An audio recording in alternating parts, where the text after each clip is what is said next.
ଆମର ଏପଟେ ବିରି ହେଇଛି, ଏପଟେ ମୁଗ ବି ହେଇଛି, ଆଉ ଏପଟରେ ଗହମ ଦେଖ, ଗହମ ଗଛ ବି ଦେଖିପାରୁଥିବେ, ଗହମ ଗଛ ବି ହେଇଛି। ଆଉ ଏପଟେ ସୂର୍ଯ୍ୟମୁଖୀ ବି ହେଇଛି।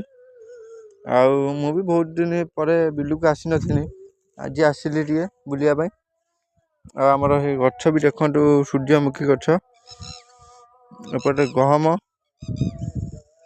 ଏପଟରେ ବିରି ଦେଖିପାରୁଥିବେ, ବିରି। ଏପଟେ ହେଉଛି ମୁଗ। ଆହୁରି ବି ଅନେକ ଲୋକ ବି କରିଛନ୍ତି, ବିରି ମୁଗ ଏମିତି କରିଛନ୍ତି। ଆଉ ଉପରେ ବି କ'ଣ ବୋଇତାଳୁ ଗଛ ନା କ'ଣ ଲଗା ହେଇଛି। ଏପଟେ ସୂର୍ଯ୍ୟମୁଖୀ ଲଗା ହେଇଛି ଅଧେ। ଆଉ ଆମର ମକା ବି ହେଇଛି, ମକା ଗଛ ସେପଟେ ବି ଅଛି ଦେଖିପାରୁଥିବେ। ମୁଁ ବହୁତ ଦିନ ପରେ ବିଲକୁ ଆସିଛି। ଏଇଟା ଆମର ନିଜ ବିଲ, 1.5 ମାଣ ପାଖାପାଖି, 1.5 ମାଣ କି 4 ମାଣ ପାଖାପାଖି ହେଇଛି। ଆଉ ଏପଟେ ଆମର ଗଢ଼ିଆ ବି ଅଛି, ଆଗରେ ଫ୍ରଣ୍ଟ ଲାଇନ୍ରେ ଗଢ଼ିଆ ବି ଅଛି ଦେଖିପାରୁଥିବେ।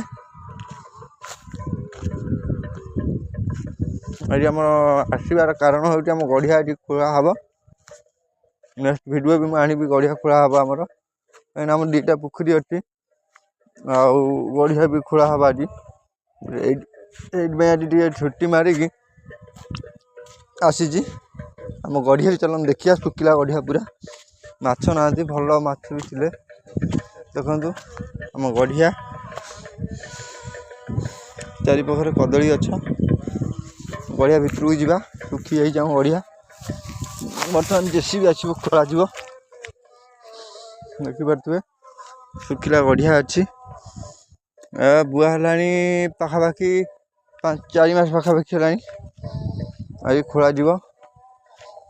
ଆଉ ସେଥିପାଇଁ ଟିକେ ବୁଲିବାକୁ ଆସିଛି, ଡ୍ୟୁଟି ଛୁଟି ମାରିକି ବୁଲିବାକୁ ଆସିଛି।